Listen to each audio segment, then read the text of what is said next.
Hi guys, என்ன episode பார்க்க போகிறோம்னா சோல்லேண்ட் சீசன் 2 எபிசோட் 58 தான் பார்க்க போகிறோம். போன எபிசோட் எதோட முடிச்சிருந்துருப்பாங்கன்னா, இந்த போட்டியில் ஜெயிக்க போகிறவங்களுக்கு தான் இந்த ஸ்கார்பியன் சோல் போன் கிடைக்கும் அப்படின்னு சொல்லி நம்ம ஹீரோ அதோட உடம்போட சோல் போன் எல்லாம் என்கிட்ட தான் இருக்குது, அது எனக்கு கண்டிப்பாக வேணும்னு சொல்லுது. உனக்கு திறமை இருந்தால் நிச்சயமாக கிடைக்கும்னு அந்த கிங்கும் சொல்லியிருந்திருப்பாரு. அதுலேருந்து ஆரம்பிக்குது. வாங்க எப்படி இருக்குன்னு பார்க்கலாம். அதுதான் ஒரு பொருள் எட்டு வராங்க. அது என்னன்னா, ரெடி பண்ணதே ஒரு சோல் மாஸ்டர் தான். அது ஒரு சோல் டைரக்டிங் கிளைடு அப்படின்னு சொல்கிறாங்க. அதாவது இது ஸ்பேஸில் கொண்டு போய் கூட யூஸ் பண்ணிக்கலாம். அதே நேரத்தில் இதை யாராவது உள்ள வச்சு லாக் பண்ணுறதுனா கூட பண்ணிக்க முடியும் அப்படின்னு சொல்லி. பவர் லெவல் பார்த்தீங்கன்னா 9th லெவலில் இருக்குது அப்படின்னு தான் சொல்லிட்டு இருக்காங்க. அதே நேரத்தில் அங்கே இருக்க சீனியர் சொல்ல ஆரம்பிக்கிறது, கண்டிப்பாக நம்ம அதை வாங்கியே ஆகணும். அதோட லெவல் 9th லெவலில் இருக்குன்னா கண்டிப்பாக நீங்களும் புதுசாக வெப்பன்ஸை உருவாக்குறதுக்காக ஈஸியாக இருக்கும் உங்களுக்கும் அப்படின்னு சொல்லி நம்ம சீனியர் சொல்லிட்டு இருக்காரு. அதே நேரத்தில் நம்ம இதோட பவரும் ரொம்பவும் அல்டிமேட்டாக தான் இருக்கும் அப்படின்னு சொல்லி அவங்க அனௌன்ஸ்மெண்ட் பண்ணுறவங்களும் சொல்லிட்டு இருக்காங்க. அது மட்டும் இல்லாமல் இந்த பவரை இருந்ததை ரெடி பண்ணதுக்கும் ஒரு பெரிய சோல் மாஸ்டர் கிங் லெவலில் இருக்கவர் தான் அப்படின்னு சொல்லிட்டு இருக்காங்க. நம்ம யுவாவும் சொல்ல ஆரம்பிக்கிறோம், அதுகிட்ட என்னால் ஸ்ட்ராங்கான ஆராவை ஃபீல் பண்ண முடியுது அப்படின்னு சொல்லி நம்ம ஹீரோவும் சொல்லிட்டு இருக்கான். இது உள்ளார ஒரு வருஷம் சோல் பீஸ்ட்டை கூட நம்மளால ஈஸியாகவே லாக் பண்ணி வச்சுக்க முடியும் அப்படின்னு சொல்லிட்டு இருக்காங்க. இது காட் லெவல் பிகினிங்ஸில் இருந்தால் கூட ஈஸியாகவே இதில் சீல் பண்ணிக்க முடியும் அப்படின்னு சொல்லி அவங்களும் அனௌன்ஸ்மெண்ட் பண்ணிட்டு இருக்காங்க.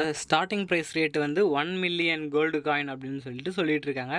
அதே நேரத்தில் அங்கே இருக்கவங்க எல்லாருமே ரொம்ப ஷாக் ஆகுறாங்க. எனது 1 மில்லியனான்னு சொல்லிட்டு எல்லாருமே அதனால் வேகமாக அவங்க அடுத்தடுத்து தேவையானதை வாங்கிட்டு இருக்காங்க. அதோட 150 மில்லியனுக்கு அது சேல் ஆகுது. ட்ரெண்ட்ஸ் அப்படிங்கிறவங்க தான் அதை வாங்கியிருக்காங்க அப்படின்னு சொல்லிட்டு அவங்களும் சொல்லிட்டு இருக்காங்க. ஏன்னா அதை அவங்களுக்கு கொடுத்துட்றாங்க. ஏன்னா அவங்க தான் 150 கோடி கொடுத்து வாங்கி. டீச்சரும் இதுக்கு மேலே நமக்கு தெரிஞ்சு ஜெயிக்கிறதுக்கு எந்த ஒரு இதுவும் இம்பார்ட்டண்ட்டாக இருக்காது, வாங்க போகலாம் அப்படின்னு சொல்லிட்டு கூப்பிட்டு கிளம்பிடுறாங்க எல்லாத்தையுமே. எல்லாருமே அங்கேருந்து கிளம்பிட்டாங்கிறத குயினும் பார்த்துக்கிட்டு இருக்காங்க. அந்த குயினும் பார்த்துட்டு இருக்காங்க. அதே நேரத்தில் என்ன ஆகுதுன்னு பார்த்தீங்கன்னா, கிங்கும் சொல்ல ஆரம்பிக்கிறாரு, நான் இப்போவே சோல் ரூல்ஸ் அமுச்சு வைக்கிறேன் அவங்களுக்கு ஸ்டூடெண்ட்டுக்கு அப்படின்னு சொல்லிட்டு இருக்கு. ஆப்போனன்ட்ஸ் எல்லாருமே ரொம்பவும் ஸ்ட்ராங்காக தான் இருப்பாங்க. அதே நேரத்தில் நீங்கள் எல்லாருமே கொஞ்சம் கேர்ஃபுல்லாகவே இருங்க அப்படின்னு சொல்லிட்டு நம்ம டீச்சரும் சொல்லி. அது மட்டும் இல்லை, அவனோட பேம்பூஸ் தான் அவன் ஒரு நைஃபாகவே வச்சு யூஸ் பண்ணிட்டு இருக்கான், கொஞ்சம் கேர்ஃபுல்லாகவே யூஸ் பண்ணுங்க அப்படின்னு சொல்லிட்டு இருக்காங்க. பவர் சமைச்சுன்னு ட்ரைன் ஆக விட்டுறாதீங்க அப்படின்னு சொல்லி நம்ம டீச்சரும் சொல்லிட்டு இருக்காங்க. திருவிழா பார்க்க முன்னாடி சொல்கிறேன், ஜியாட்டோ யூச்சாங் 2 பேருமே கேட்டுக்கங்க, நான் சொன்னதை மட்டும் மறந்துடாதீங்க அப்படின்னு சொல்லிட்டு இருக்காங்க டீச்சர். சரிங்க மாஸ்டர், சரிங்க டீச்சர்னு சொல்லிடுறாங்க. அதே நேரத்தில் யார் யாருக்கு போட்டி நடக்க போகுதுன்னு பார்த்தீங்கன்னா, ஷெர்க் academy versus soul master academy of the dueling kingdom அப்படிங்கிறதுக்கு தான் இது நடக்க போகுது. ஆடியன்ஸ் எல்லாருமே ஷெர்க் அகாடமின்னு தான் சொல்லி இது பண்ணுறாங்க. ஆப்போசிட்டில் இருக்கணும் மேட்ச் ஆரம்பிக்கும் முன்னாடி ஷீல்டை போட்டு தடுத்து வச்சிருக்காங்க. அவனுக்கு என்ன ஷீல்டை போட்டுருக்காங்க, நம்ம ஹீரோ டீம் எல்லாத்தையும் கன்ஃபியூஷன். யுவாவும் தன்னோட ஐ டைரக்டிங் பவரை வச்சு அது மூலமாக அவங்க எல்லாத்துக்கும் என்ன பண்ணிட்டு இருக்காங்கிறத காட்ட ஆரம்பிக்காங்க. எல்லாருமே சோல் வெப்பன்ஸை ரெடி பண்ணிக்கிட்டு அட்டாக்காக ரெடியாக இருக்கானுங்க.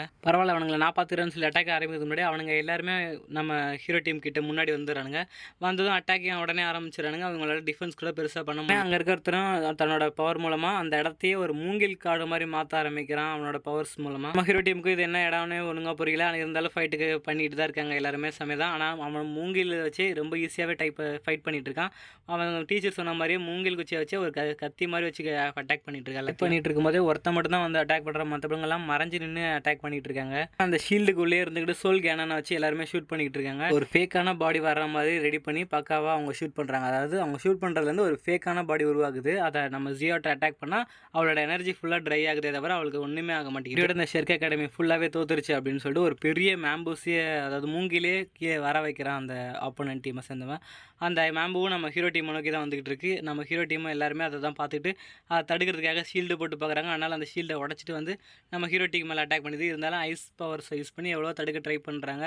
ஆனாலும் அதெல்லாம் ஒர்க் அவுட் ஆகலை. நம்ம ஹீரோ டீம் வந்து ரொம்ப இன்ஜுரி பண்ணிடுது. அனௌன்ஸ்மெண்ட் பண்ணுறவங்கள அதை பார்த்துட்டு ஷெர்க் அகாடமி தான் ரொம்ப அடி வாங்கிட்டு இருக்கு அப்படின்னு சொல்லிட்டு இருக்காங்க. அங்கே ஆடியன்ஸ் எல்லாருமே ரொம்பவும் சோகமாக தான் பார்த்துட்டு இருக்காங்க. ஆப்போசிட் டீமை சேர்ந்தவங்களும் ஒரு பெரிய அட்டாக்காக ரெடி பண்ணிக்கிட்டு இருக்கானுங்க, பிளான் பண்ணிட்டு இருக்கானுங்க. அதே நேரத்தில் நம்ம ஹீரோ டீமும் எவ்வளோவா நைஃபை வச்சு வெட்டி விட்டாலும் அது மேம்பூஸ் திரும்ப தான் வந்துகிட்டு இருக்கு. எல்லாம் அந்த மேம்பூஸ் எல்லாத்தையும் வெட்டி முடிச்சுட்டான். அந்த மேம்பூ ரெடி பண்ணவங்களையும் அட்டாக் பண்ணிடுறான். அது மூலமாக அங்கே இருந்த எல்லாமே மேம்பூஸ் இதுவும் விளைக்கிறது. அதே நேரத்தில் அவங்க ரெடி பண்ணிட்டு இருந்த அந்த பெரிய வெப்பனும் ரெடியாகி ஒரு கேனனே வந்திருக்கு வெளியில். நம்ம யுவா இதை ஏற்கனவே யோசிச்சு வச்சிருந்திருப்பான். அதே நேரத்தில் ஜியோட்டோ நீ மேலேயே தேவைப்படும் போது மட்டும் கீழே வேணா கூப்பிடும் போது அப்படின்னு சொல்லும்போது நம்ம ஜியோட்டோ அப்படின்னு சொல்லி கத்திடுறான். கத்துனது ஜியோட்டோ மேலே இருந்து கீழே வந்துடுறான். அந்த அட்டாக்கை ஒரே அட்டாக்ல மொத்தமாக அந்த கேனனே வெடிக்க வச்சிடுறா. கேனன் அந்த ஷீல்டுன்னு சொல்லி எல்லாத்தையுமே பிரேக் பண்ணிடுறா. ஆடியன்ஸ் எல்லாருமே ஷெர்க்குன்னு கத்தாரு. டீமுக்கும் கொஞ்சம் இன்ஜுரி ஆயிருந்தாலும் அதே நேரத்தில் ஆப்போனன்ஸ் டீமுக்கு ஒரு இன்ஜுரி ஆயிடுச்சு. நம்ம மாசான என்ட்ரியோட வந்து கீழே இறங்குற அனௌன்ஸ்மெண்ட் பண்ணுறவங்களும் சொல்லிடுறாங்க, போதும் நீங்கள் ஜெயிச்சிட்டீங்க அப்படின்னு சொல்லிடுறாங்க. ஓகே காய்ஸ், இதோட இந்த எபிசோடு முடியுது. நெக்ஸ்ட் எபிசோட் நாளைக்கு பார்த்துக்கலாம். வீடியோ ஏன் குட்டியாக இருக்குன்னு கேட்காதீங்க. போன எபிசோட பாதியை தான் போட்டு வந்திருப்போம். அந்த பாதியோட கண்டினியூஸ் தான். இதோட இன்னொரு எபிசோடும் போட்டுடலான்னு தான் பார்த்தேன். பட் எனக்கு டைம் இல்லாதனால தான் இந்த எபிசோட இதோட முடிச்சுக்கிறேன் காய்ஸ். அடுத்த எபிசோட ஃபுல்லாகவே ஒரே எபிசோட பார்த்துடலாம் காய்ஸ். By guys.